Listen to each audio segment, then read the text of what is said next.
What do you think is the thing that prevents European, well, and North American teams, but specifically European teams from closing it out?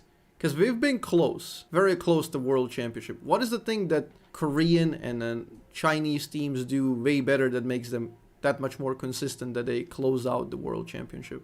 I think in terms of preparation at the beginning of the year and the effort that is put in to, I believe that the ambition for what a lot of the teams are built for in the eastern regions, that they have the ambition to win the world championship, and they're built with this intention, and they're practicing with this intention, and they are taking every decision with this intention.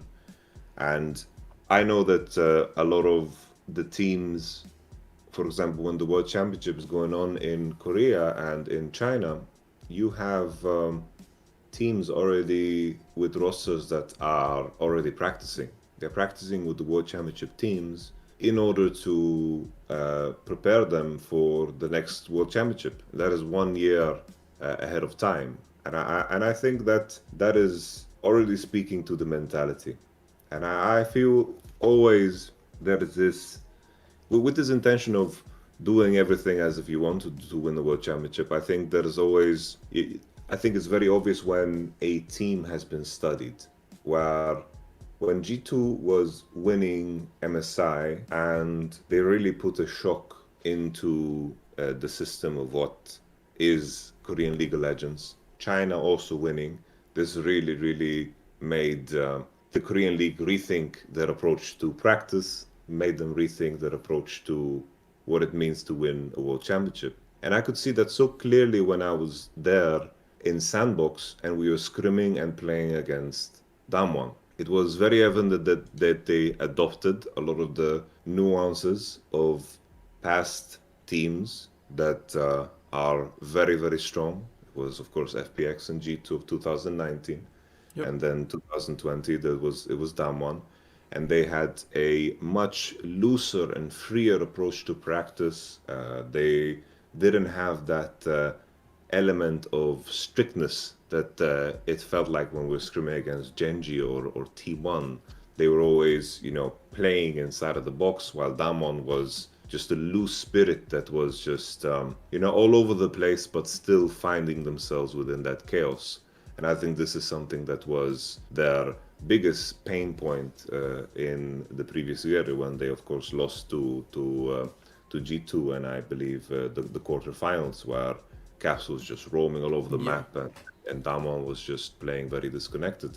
And then that element of Damwon saying, oh, this is what we were lacking in order to win the World Championship, this is how we're going to approach the problem, and this is how we're going to solve it, and then practicing with that intent was already evident to me before the World Championship started. And being in the midst of it, it was, of course, a lot easier to see because I was practicing against these teams, but I was like, holy shit, this is a team that wants to win Worlds. And I felt like that scrimming against IG 2018 when we were at the World Championship, was like, holy shit, this is a team that really has a ceiling that is like we can't even comprehend it. It's like sometimes you scrim and you lose and it sucks, but sometimes you lose so hard and you just realize, oh, these guys are just fucking way better than us.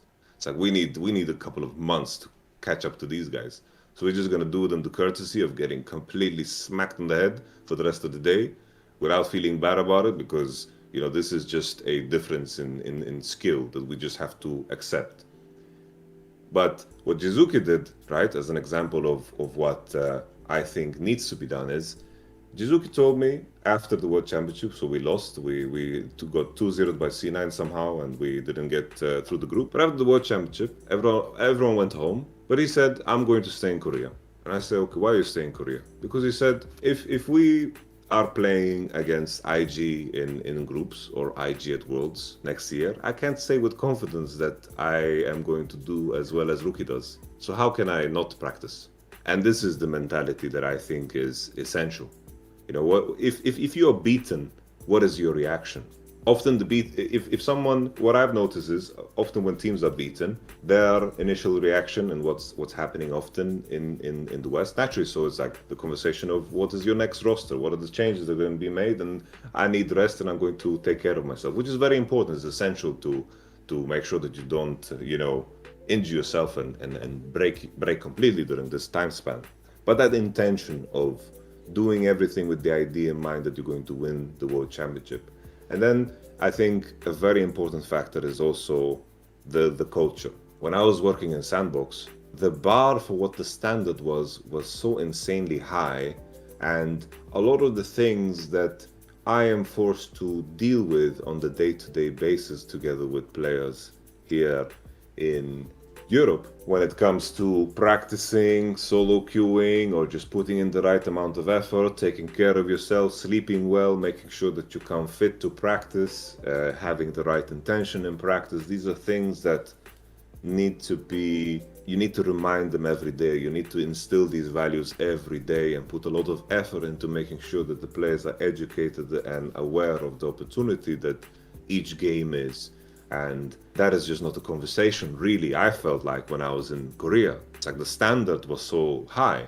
It was so easy. I could tell you, it was so easy to work hard in Korea, 24/7. You wake up, eat, work, because the aura in the room, the air, because if we ate dinner, we had our late night scrim block, we played 9 games of scrims, then after scrims, people playing solo queue, the keyboards would echo in the halls, because we had to have one room here, one room here. We would have 15 people working at the same time, and in that environment you just feel alive.